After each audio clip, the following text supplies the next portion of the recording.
ओम गुरुवे नमः.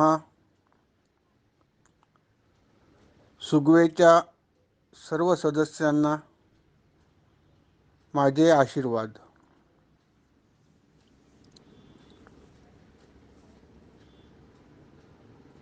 गेल्या 3-4 दिवसापासून आपण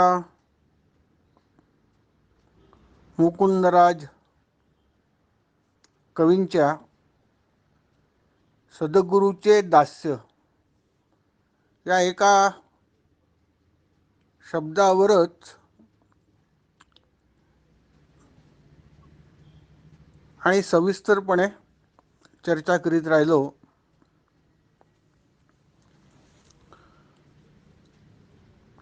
आज आपण 14व्या ओवीकडे वळूया. हा 13वा अध्याय आहे परमामृत ग्रंथाचा, जो ग्रंथ मराठीतले आद्य कवी मुकुंदराज यांनी लिहिलेला आहे.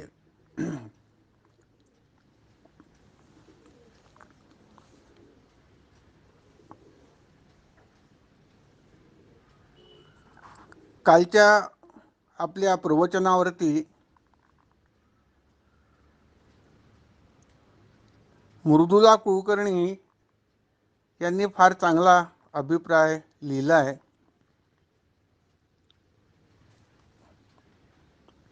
म्हणजे तो अभिप्राय वाचून मला मोह झाला की आपलंच प्रवचन आपणच परत एकदा ऐकून पाहावं. म्हणजे इतकं काही खरंच चांगलं होतं का?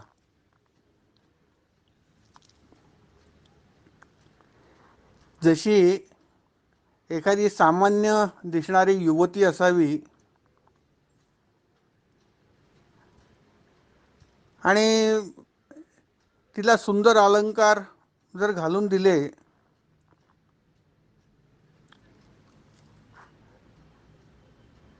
तर मूळ सौंदर्य असो का नसो, पण जशी ती सौंदर्यवती दिसायला लागते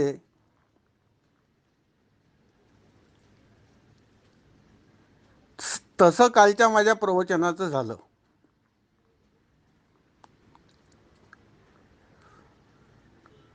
मृदुला कुलकर्णी यांनी इतके छान शब्द वापरलेले आहेत की मलाही वाटायला लागलं की ते प्रवचन नक्कीच चांगलं झालेलं असावं. असो, तर बरेच लोकांनी अभिप्राय दिले आणि एक दुसरे आपले पंडितजी महाराजांचा पण चांगला अभिप्राय होता. त्यांना मोकाट शब्द फार आवडला पंडितजींना. त्या पूर्ण 32 मिनिटाच्या प्रवचनामध्ये आणि मोकाट शब्दावरती त्यांनी लगेच काव्य पण केलं. मुक्त छंदामध्ये छान काव्य केलं. तो मोकाट शब्द मी माझ्या अनियंत्रित वाणीसाठी वापरला होता आणि तो बहुतेक पंडितजींना फार आवडलेला दिसतो. पण ते बरोबरच आहे. त्या जीवनमुक्ताचं वर्णन करताना संतश्रेष्ठ ज्ञानेश्वर माऊलींनी मोकाट नाही पण पिसाट शब्द वापरलेला आहे. त्यांची ती ओवी अशी, तयाचे ते पिसाट शब्द.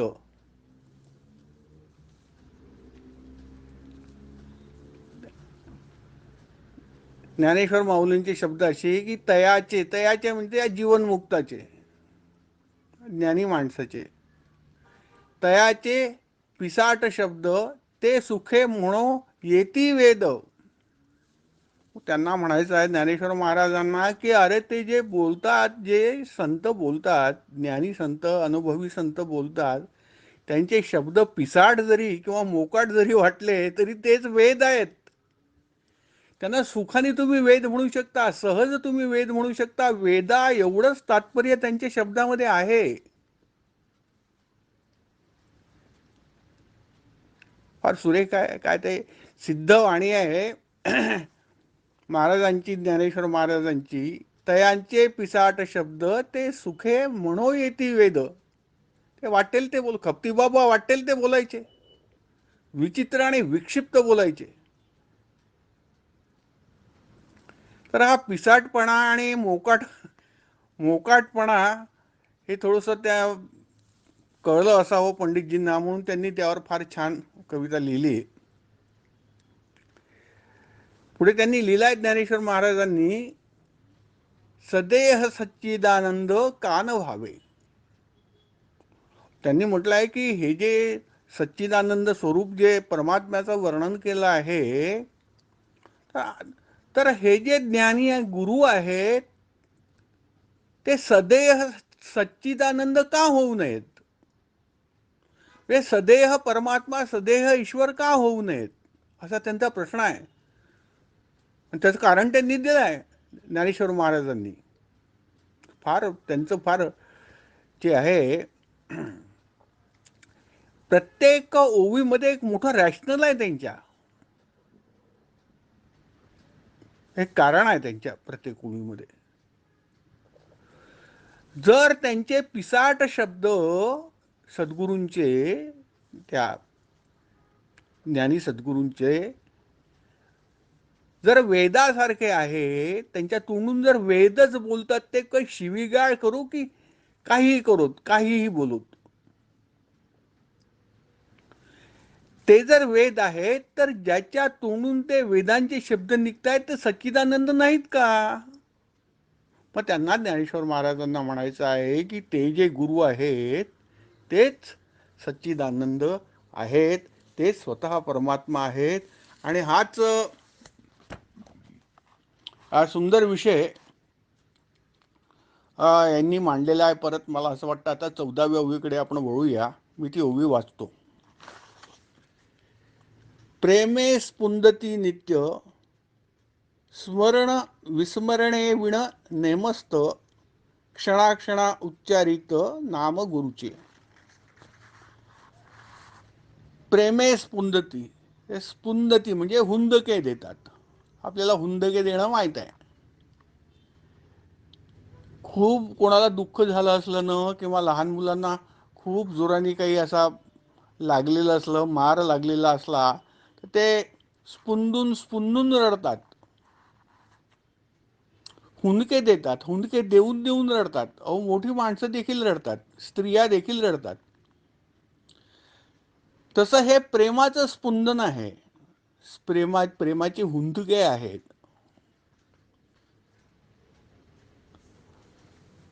काय आहेत प्रेमाची हुंदके? की याला ज्ञान झाल्यानंतरही हा जो जीवनमुक्त आहे,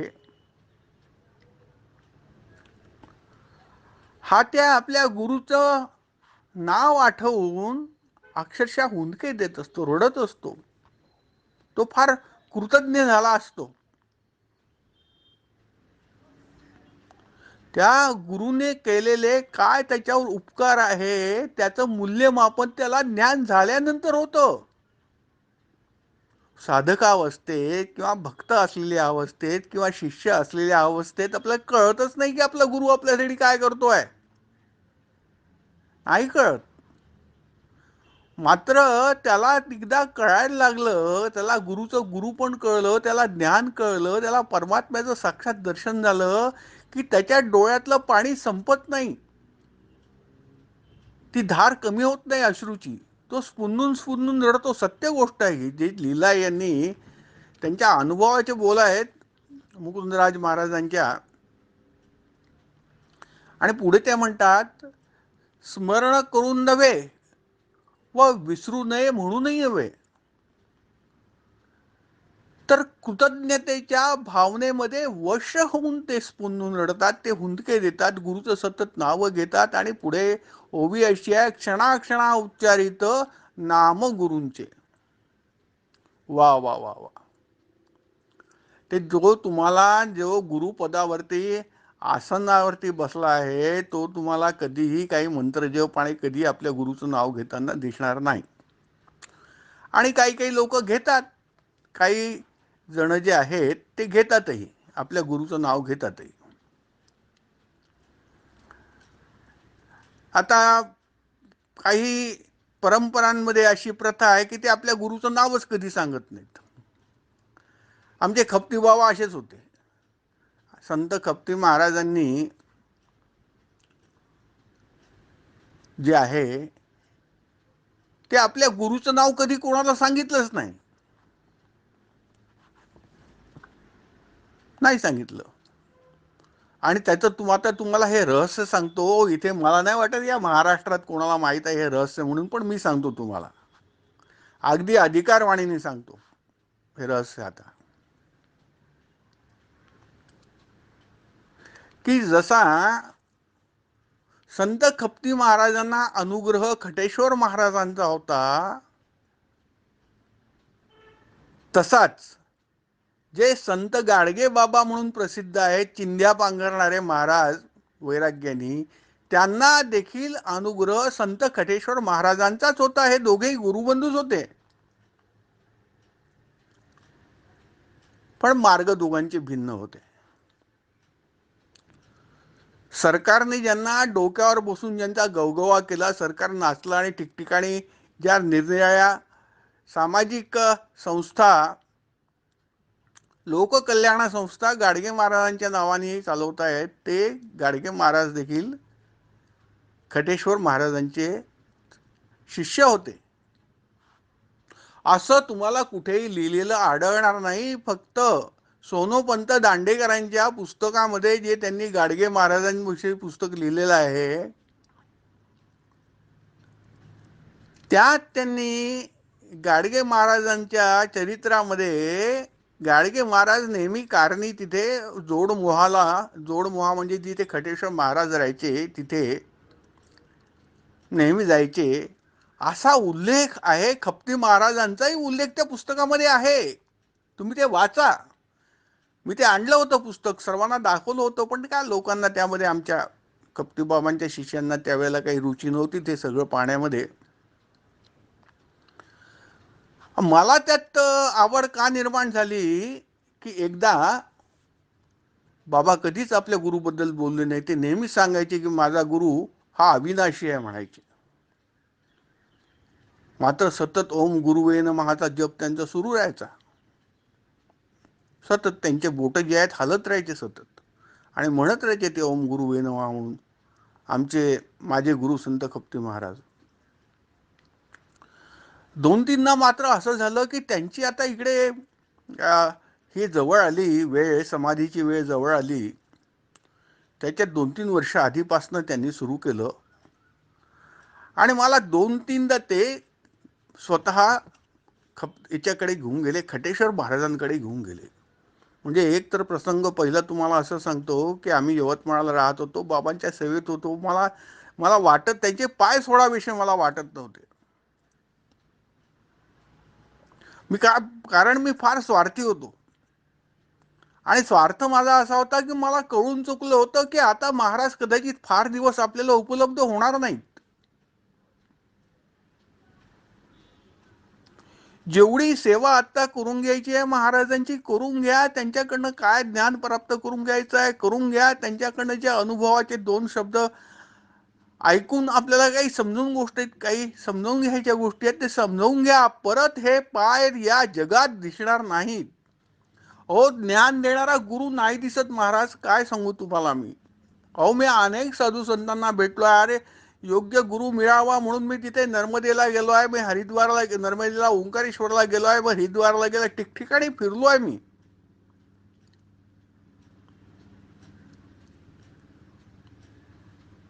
पण आपल्याला श्रुतीचं ज्ञान, उपनिषदांचं ज्ञान देऊन नीट समजावून सांगणारा आणि हे ज्याला अनुभव आहे असे गुरु नाही हो, दुर्मिळ आहेत, फार दुर्मिळ आहेत सांगतो तुम्हाला. आणि आमचं काय भाग्य होतं, आम्हाला त्या महाराजांचे पाय लाभले, संत खपती महाराजांचे. सांगायचं तात्पर्य असं की 2-3 वर्ष आधी त्यांनी मला एकदा सकाळी मला म्हणाले की गाडी काढा. गाडी काढली, सुमो गाडी, आणि यवतमाळला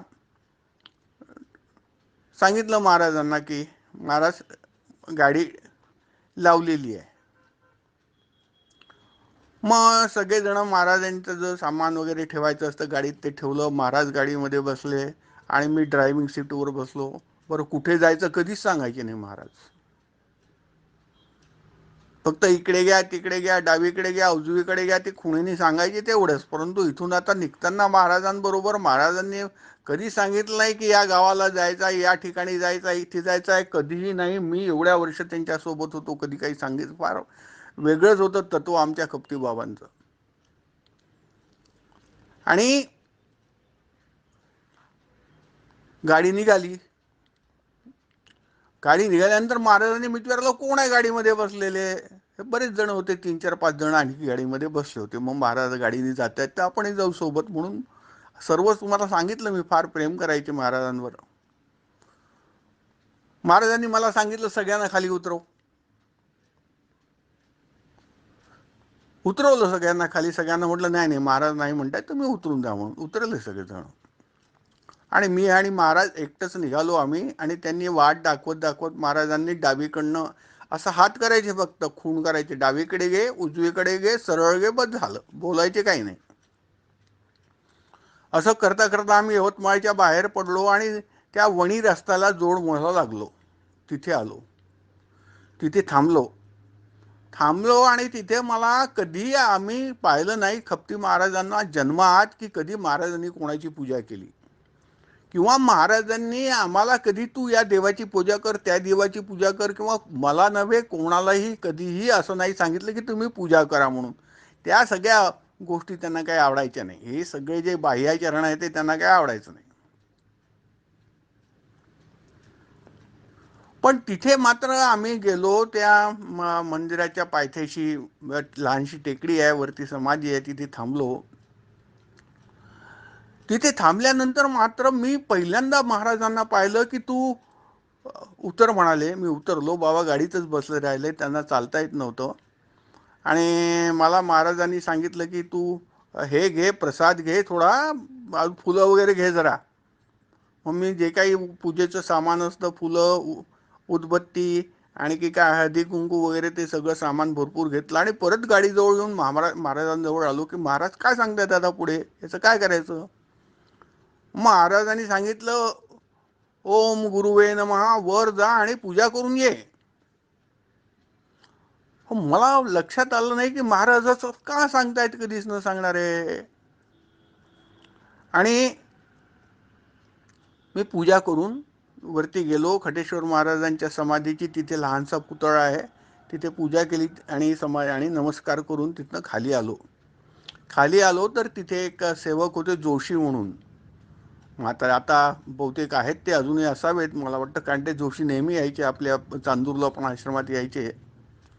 त्या जोशींना महाराजांनी सांगितलं की अरे तू ते मोठ्या महाराजांची नैवेद्याची भाकर करून आणून दे. मग त्यांनी ती जोशींनी भाकरी करून आणून दिली. महाराजांनी अर्धी भाकर स्वतः खाल्ली. याला अर्धी दे, मला अर्धी दे म्हणाल. ते अर्ध आम्ही घेतलं. अर्धी मी खाल्ली आणि अर्धी महाराजांनी खाल्ली. भाकरी आणि त्याच्यावर थोडंसं पिठलं वगैरे होतं. छान छान वाटत होती. प्रसाद तो खाल्ला आम्ही आणि परत आलो. आणि येताना माझ्या ताबडतोब लक्ष, आणि महाराज बोलता बोलता असे जे शब्द त्यांनी वापरले त्याचा अर्थ असा निघत होता की अरे बाळ, ही आपली परंपरा आहे, हीच आपली ज्ञान परंपरा आहे. अर्थात या शब्दात ते कधीच नाही बोलले, पण त्यांच्या बोलण्याचा अर्थ, कारण मला समजायला लागलं होतं बाबा कसं बोलतात ते. आणि तसं मी समजून गेलो आता की की महाराजांना. आणि मग माझ्या लक्षात आलं की महाराज नेहमी आम्हाला एक गोष्ट सांगायची की मी खटेश्वर महाराजांकडे होतो. मी एकदा त्यांच्या गाईचं शेपूट पकडलं आणि मला खटेश्वर महाराजांनी माझ्या पायावर काठी मारली. एवढं मात्र ते सर्वांना सांगायचे. पण त्यांनी कधी खपती महाराजांनी हे नाही सांगितलं की हे माझे गुरु आहेत, ही आपली परंपरा आहे, हे कधी जे इतरांना कधी कोणाला मलाही सांगितलं होतं, पण त्या दिवशी त्यांनी ते सांगितलं जस्ट त्यांच्या मृत्यूपूर्वी किंवा समाधीपूर्वी 2-3 वर्षापूर्वीची गोष्ट आहे. आणि असं मग ते 2-3दा मला घेऊन गेले. मला इथे सांगायचं असं आहे की पहा, एवढ्या थोर पदाला सद्गुरू पोहोचल्यानंतर, खपती महाराज पोहोचल्यानंतर, आणि त्यांच्या जर आपण टायमिंग थोडंसं त्यांच्या जीवनाचे इव्हेंट्स पाहिले तर पहा, 1930च्या सुमारास खडेश्वर महाराज गेलेत. आणि खटेश्वर महाराज जाईपर्यंत जे आहे, यांनी आपल्याकडे गुरुपद नव्हतं घेतलं. खपती महाराजांनी 1930च्या सुमाराला गुरुपद घेतलं. म्हणजे आपले गुरु गेल्यानंतर हे गुरु झालेत फार. आणि ते असं आरडाओरड करत नाही माझ्यासारखं, अगदी गुप्तपणे आणि शांतपणे. मला या ओवीचं तात्पर्य हे सांगायचं आहे की हा ज्ञान प्राप्त झालेला देखील जो गुरु असतो, तो गुरु देखील त्याचा एवढा जिव्हाळा असतो आपल्याला ज्ञान दिलेल्या गुरुबद्दल, तो एवढा कृतज्ञ असतो की त्याच्या डोळ्याचं पाणी तुटत नाही. त्याला माहीत असतं की ही जी माझी आज स्थिती झालेली आहे आणि मला जे हे सर्वस्व मिळालेलं आहे, हे सर्व माझ्या गुरुची कृपा आहे. हे कोणी नसतं देऊ शकलं, ईश्वरही मला देऊ शकला नसता. तो ईश्वर फिश्वर काही मानतच नाही, सर्व गुरुच त्याच्यासाठी. मी तुम्हाला नाना महाराजांची देखील गोष्ट सांगतो. आपल्या मराठी सगळ्या लोकांना नाना महाराज माहीत नाही असं क्वचित कोणी असेल. नाना महाराज तराणेकर अत्यंत लोकप्रिय असे गुरु आहेत महाराष्ट्र समाजामधले. आणि मुंबईत आणि सर्व प्रांतांमध्ये अनेक त्यांचे शिष्य आहेत. आणि त्यांना शांतीपुरुषच म्हणतात. काय विचारूच नका. शांत पुरुष म्हणजे एवढे शांत पुरुष की जर तुम्ही नाना महाराजांकडे गेलात आणि तुम्ही जर नाना महाराजांना सांगितलं आपलं काही दुःख, तर तुम्ही तुमच्या दुःखाने रडण्यापेक्षा महाराज असं वाटायचं की महाराजच रडून राहिलेत म्हणून. तुमचं दुःख सांगून त्यांना स्वतःलाच एवढं दुःख होत असे. आणि अत्यंत शांत, नेहमीच शांत असे हे नाना महाराज तराणेकर. ते देखील फार थोर पोचलेले संत होते, परमज्ञानी होते, परमगुरू होते. त्यांची गोष्ट अशी की ते देखील गरुडेश्वराला जायचे. म्हणजे मोठ्या महाराजांकडे, तर वासुदेव, म्हणजे आमचे आजी गुरु वासुदेवानंद सरस्वती, त्यांच्याकडे गरुडेश्वराला नित्य नाना महाराज जायचेत आणि पूजा करायचे. तात्पर्य, ज्ञान झाल्यानंतर काही विसरत नाही. आपल्या गुरुला काही कोणी विसरत नाही, सोडत नाही. पण नेहमी जे नाना महाराज जायचे, त्यानंतर एकदा असं झालं की या लोकांना माज लवकर येतो. हे जे मोठ्या संतांच्या सोबत राहिलेले लोक असतात यांना समजत वगैरे काही नाही. आणि या लोकांना माज आल्यामुळे काय झालं की त्यांनी नाना महाराजांचा अपमान केला गरुडेश्वराला. त्यांना त्या नाना महाराजांना जे आहे ते आता ज्ञानप्राप्ती झालेली आहे, सगळा प्रसाद जो आहे तो त्यांनी दिलेला आहे. वासुदेवानंद सरस्वती महाराजांनी हे काही लोकांच्या लक्षात आलं नाही. लोकांनी त्यांचा अपमान केला. मात्र अपमान झाल्यानंतर परत नाना महाराज आयुष्यभर मृत्यूपर्यंत तिथे गेले नाहीत. ही वेगळी कहाणी आहे. पण मला यातनं हेच सांगायचं आहे की तो गुरु ज्ञान झाल्यावरती आपल्या गुरुला, त्यांच्या गुरूंना तो गुरु विसरत नाही.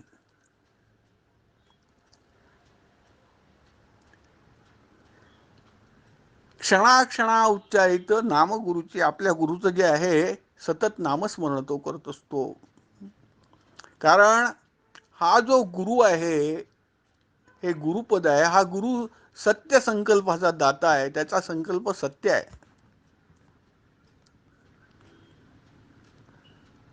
जे सद्गुरू आहेत, जे ज्ञान प्राप्त झालेले, ज्यांना साक्षात्कार झालेले आहेत, भगवंताचे आत्मसाक्षात्कार ज्यांना झाला आहे, त्यांचे शब्द खोटे ठरणं केवळ अशक्य आहे.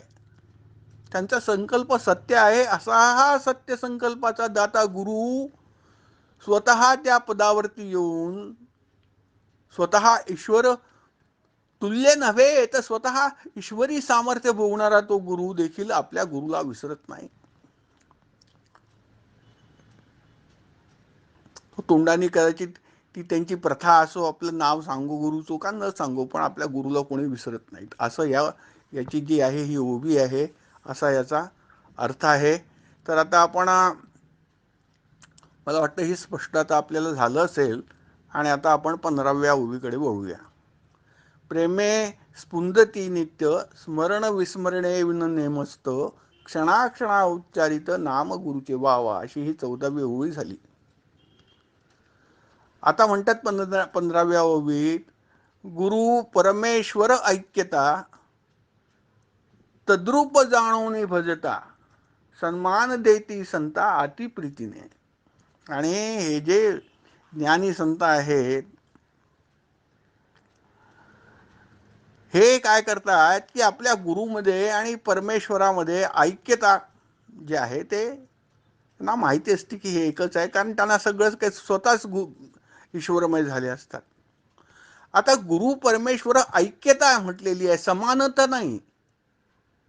तो गुरु आणि परमात्मा किंवा परमेश्वर हा समान नाही आहेत, एकच आहे, ते दोन नाहीतच, असा या ऐक्यतेचा अर्थ आहे.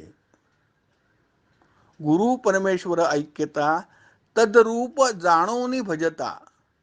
तद्रूप म्हणजे तत् अधिक रूप म्हणजे तद्रूप, तत् म्हणजे परमात्मा, रूप म्हणजे परमात्म्याचंच रूप, परमात्म्याचं रूप जाणून आपल्या गुरुला भजतात म्हणजे भजन करतात.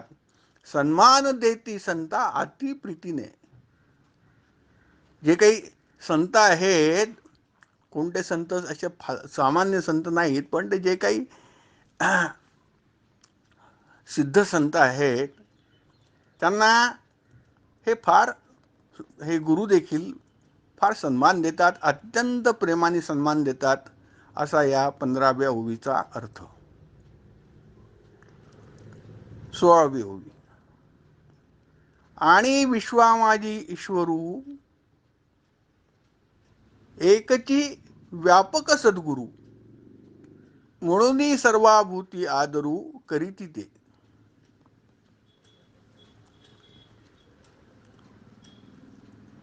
विश्वामाजी ईश्वरू एकची व्यापक सद्गुरु. या विश्वात जर कोणी ईश्वर असेल तर तो केवळ व्यापक असा सद्गुरूच आहे. पहा, इथे सद्गुरूला व्यापक असं म्हटलं आहे. हे सद्गुरूचे दोन रूप आहेत. एक सगुण रूप आहे जो आपल्या डोळ्यांनी आपण पाहतो, ज्यांना आपण नाना महाराज, संत कप्ती महाराज किंवा आणखी खटेश्वर महाराज म्हणतो, ते एक सद्गुरू जे परिच्छिन्न आहेत त्यांच्या देहामध्ये, पण त्यांचं दुसरं रूपच असं आहे की ते व्यापकही आहेत. ते अविनाशी आणि व्यापक असे सद्गुरू तेच आहेत, तेच परमात्मा आहेत. आणि म्हणून ईश्वरा आणि ईश्वरा माझी आणि विश्वा माझी ईश्वरू एकची व्यापक सद्गुरू. या विश्वात जर कोणी ईश्वर असेल तर तो केवळ असा व्यापक असा आपला सद्गुरूच आहे, आपले गुरु आहेस तेच विश्वव्यापक आहे, असं आपण समजावून घ्यावं. कारण मी तुम्हाला मागे नीट ही गोष्ट बरीच समजावून दिली होती की हा आपला जो सद्गुरू, ज्याला आपण गुरु मानलाय, गुरुमंत्र घेतला आहे, ते आपले गुरु कसे असतात, नित्य शुद्ध बुद्ध आणि मुक्त असतात.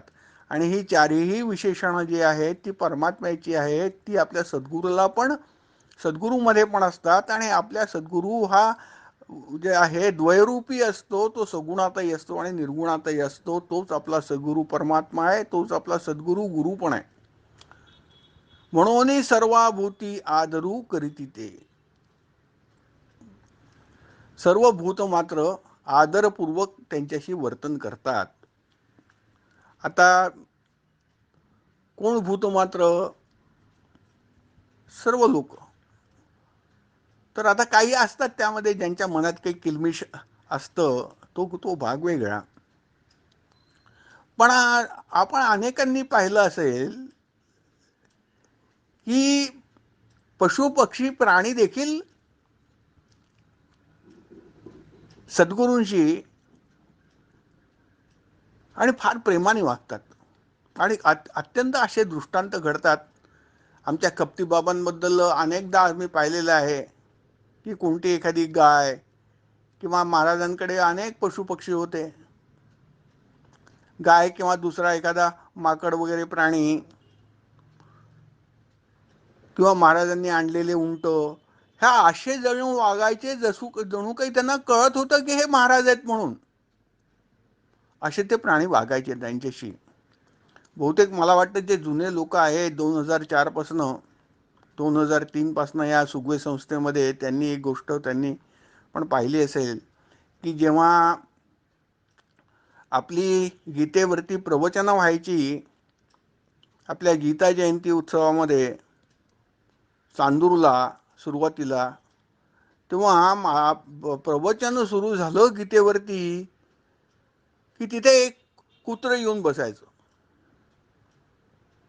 आणि हा कुत्रा तिथे प्रवचन सुरू झालं की यायचा, बसला राहायचा आणि प्रवचन संपलं की तो कुत्रा तिथून माहित नाही कुठेतरी निघून जायचा, अदृश्य व्हायचा. अनेकदा असे चमत्कार मी स्वतः माझ्या डोळ्याने अशा काही पशुपक्ष्यांना पाहिलेलं आहे की जे आहेत ते सर्वाभूती आदरू करीती, ही जी उक्ती आहे ते सिद्ध करतात. तर असं सर्व कारण हा जो परमात्मा जे आहे हा गुरु सर्वात्मक आहे.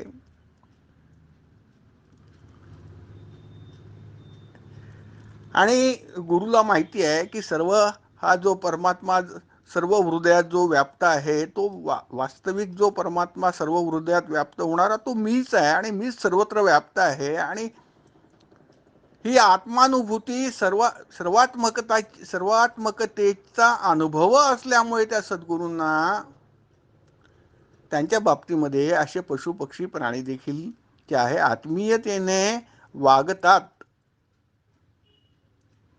आणि विश्वामाजी ईश्वरू एकची व्यापक सद्गुरू म्हणून सर्वाभूती आदरू करीती ते, अशी ही 16वी झाली.